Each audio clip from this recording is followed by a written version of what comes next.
अभिषेक, कहा जाता है that rich gets richer and the poor gets poorer. कहने का मतलब ये है कि जो अमीर लोग हैं वो और अमीर होते जाते हैं और गरीब लोग और गरीब होते जाते हैं, मोर सो इन आवर कंट्री इंडिया। ये ग्लोबल कॉन्टेक्स्ट में भी शायद सही है, लेकिन हमारी कंट्री पे बहुत ज्यादा अप्लाई होता है कि अमीरों के पास और ज्यादा पैसा आता जा रहा है, गरीब और ज्यादा गरीब होते जा रहे हैं। तो जो अमीर लोग हैं, जो रिच लोग हैं, इनको कौन सी ऐसी सीक्रेट सॉस पता है, कौन सा ऐसा सीक्रेट मेथड पता है that they are able to multiply their money? It's all about belief system. Belief क्या होते हैं कि सर, एक नॉर्मल इंसान का स्पेसिफिकली इंडिया में एक हमारा क्रैब कल्चर है। Crab culture in the sense, अगर एक बंदा ऊपर उठेगा 10 लोग नीचे खींचने बैठ जाएंगे। तो ये एक क्रैब कल्चर है। ये वेल्दी माइंडसेट पे नहीं होगा। वेल्दी माइंडसेट बोलेगा अच्छा मैं बढ़ाऊं तू भी बढ़ जा, सब बढ़ो, साथ में बढ़ते हैं, कोलैबोरेटिव रहता है। पर इंडिया में क्या रहता है, अगर कोई अचानक से बढ़ गया, इसने पक्का कुछ झोल किया है, ये गलत इंसान है, ये बकवास इंसान है, ये करप्टेड इंसान है, यही चीज हम एक लगा देते हैं। This is all because of belief system. क्योंकि बचपन से हमने देखा हुआ है, हमने सुना हुआ है हमारे घर वालों से कि अमीर वही होता है जो गलत प्रैक्टिसेस करता है। क्योंकि पुराने, बहुत पुराने साल जमाने में ये चीज होती थी। हमारे पास ऐसे एग्जाम्पल्स हैं जहाँ पे बिल्कुल। शायद इस तरह की एक धारणा बन गई। पता है, आउटलायर्स के साथ कभी हमको कंपेयर नहीं करना चाहिए। Same goes with positives and negatives. काफी लोग अपने आप को डिप्रेस इसलिए कर लेते कि हम वॉरेन बफेट सर जैसे रिटर्न क्यों नहीं बना पा रहे। ही इज एन आउटलायर यार। 60 साल में दूसरा वॉरेन बफेट नहीं बन पाया, he is an outlier.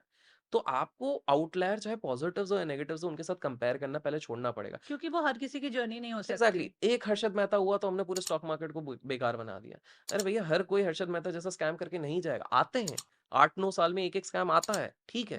But it's not necessary कि everyone is going to destroy wealth या इस तरह की चीजें। So that's the first thing. तो बिलीफ सिस्टम चेंज करने की जरूरत है। तो जो अमीर लोग होते हैं ना, उनका एक माइंडसेट अलग रहता है। पहली चीज है, वो एक पॉजिटिव अप्रोच रखते हैं। वो दिन भर के इसमें नहीं पड़ेंगे। मैंने आज तक किसी भी अमीर इंसान को नहीं देखा है जो जाके दुनिया भर के लोगों की लेग पुलिंग करेगा। As simple as that. मैंने कभी नहीं देखा वॉरेन बफेट सर ट्विटर पे आके बोल रहे हैं इलॉन मस्क तू क्या कर रहा है, फालतू काम कर रहा है, ये बंद कर। इलॉन मस्क तेरी कंपनी डूब जाएगी। वो ये नहीं कहते जुकरबर्ग तू खत्म हो जाएगा, बर्बाद हो जाएगा, तू फ्रॉड इंसान है। ये सब चीजें नहीं करते। ये एक नॉर्मल माइंडसेट, एक वीक माइंडसेट ये सारी चीजें करते हैं। दूसरी चीज, इनके लिमिटिंग बिलीव्स नहीं होते हैं। व्हाई? बिकॉज दे नो कि अगर मैं थोड़ा सा रिस्क लूं, कैलकुलेटिव रिस्क लूं, with my mindset, with my intellect, and if I work hard, तो मैं पैसे बना सकता हूँ। खुद के लिए भी बना सकता हूँ, सोसाइटी के लिए बना सकता हूँ। तीसरी चीज है, वो थोड़े प्रैक्टिकली सोचते हैं। प्रैक्टिकली इन द सेंस, आज के समय पे काफी लोग बोलते हैं इतना पैसा कमा के क्या करोगे, चैरिटी कर लो, चैरिटी कर लो। बोलना काफी आसान है। काफी लोग बोलते हैं मैं बड़ा होकर चैरिटी बनूंगा, पैसा तो कुछ भी नहीं है। भाई साहब, अगर आपको अजीम प्रेम जी जैसा 6 करोड़, 6,000 करोड़ का अगर चैरिटी भी करना है, उसके लिए पहले 6,000 करोड़ बनाने पड़ेंगे। सो प्रॉब्लम है, हमारी सोसाइटी ना स्टेटस ड्रिवन सोसाइटी है, वेल्थ ड्रिवन सोसाइटी नहीं है। हमको स्टेटस ज्यादा प्यारा है। हमको इससे ज्यादा मतलब है कि पड़ोसी शर्मा जी के पास कौन सी कार है, हमारे पास वो कार है कि नहीं, भले ही हम कर्जे में लेके आए। रैदर देन हम ये सोचें कि मैं इतना वेल्दी हो जाऊं कि यार अगर वो कार नहीं भी हो ना, मेरे को फर्क नहीं पड़ता है। क्योंकि शर्मा जी हर दिन काम कर रहे हैं, लेकिन मैं हर दिन वेकेशन पे जा सकता हूँ। ये ना एक वेल्दी लोगों का माइंडसेट होता है कि उनको शो ऑफ नहीं करना है, उनको लोगों को दिखाने के लिए अपनी वेल्थ नहीं दिखानी। जैसे आप, अगर हम अभी जकरबर्ग की बात कर रहे हैं, every day wearing a black T shirt, और एब्सोल्युटली। कुछ उनको शो ऑफ नहीं करना है। क्या वो बड़े बड़े ब्रांड्स नहीं पहन सकते?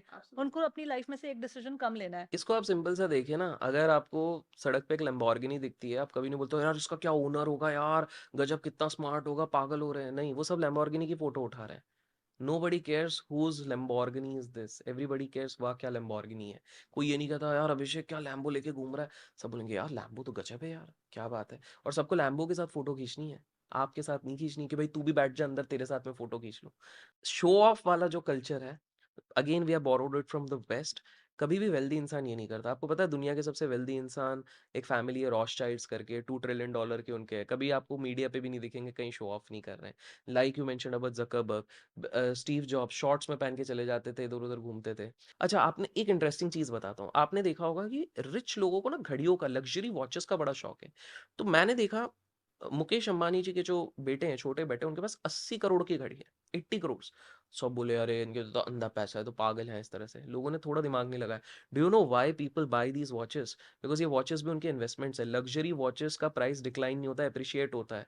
वही 80 करोड़ की चीज आज से कुछ साल में 150 करोड़ की हो जाएगी, 150 करोड़। वो किसी अरब के बच्चे को जाके वो गिफ्ट तो नहीं करेंगे, उसको बेच देंगे 150 करोड़, 70 करोड़। डायरेक्ट वहां पे प्रॉफिट है। हम लोग सोचते हैं हमारी घड़ी तो सेम टाइम दिखा रही है, उनकी घड़ी भी सेम टाइम दिखा रही है। No, that is the reason. But एक नॉर्मल इंसान रोलेक्स क्यों एस्पायर करता है? वो सोचता है कि मैं भी महंगी घड़ी खरीदूंगा ताकि लोगों को देखो देखो मैंने महंगी। नहीं, दीज पीपल जो इतने बड़े बड़े लोग हैं, वो घड़ियां एज एन इन्वेस्टमेंट कर रही हैं। These are alternate investment for them. Painting, सब सोचते हैं यार ये एम एफ हुसैन की पेंटिंग 5 करोड़ में क्यों बिक रही है। वो इसलिए नहीं कि जस्ट उनको सजाना है, वो इसलिए भी है कल को in terms of crisis there are art lovers who would be ready to pay 10 crores for that artist also, क्योंकि काफी ज्यादा रेयर है। wealthy people, do you know why they own yacht? It is not just for show off। दो reason है। पहली चीज है कि यॉट की पार्टी में, मेगा यॉट की अगर पार्टी में भी आपको जाना है, तो आपकी हैसियत होनी चाहिए कि आप एक दिन का एटलीस्ट 60 लाख रुपीज दे सको। जो एक दिन का 60 लाख रुपए देके उस यॉट में जाएगा, उसकी हैसियत कितनी होगी? तो बिजनेस डीलिंग उस लेवल की होगी। दूसरी बात है, इंटरनेशनल वाटर्स में अगर आपका यॉट रहता है, तो आपके ऊपर इंटरनल एजेंसीज अटैक नहीं कर सकती है, उसको सीज नहीं कर सकती है। तो आज भी इंटरनेशनल वाटर्स में काफी सारे ऐसे मेगा यॉट्स हैं जिनके अंदर शायद 200 बिलियन डॉलर के कॉन्ट्रैक्ट्स होंगे, 100 बिलियन डॉलर्स के कॉन्ट्रैक्ट्स होंगे। बिकॉज कल को आपके इधर रेट बढ़ गई, कुछ भी होगा, तो आपका वो सेफ है। तो wealthy people are not here for show off. वो कोई भी चीज कर रहे हैं तो दैट इज अ मोटिव।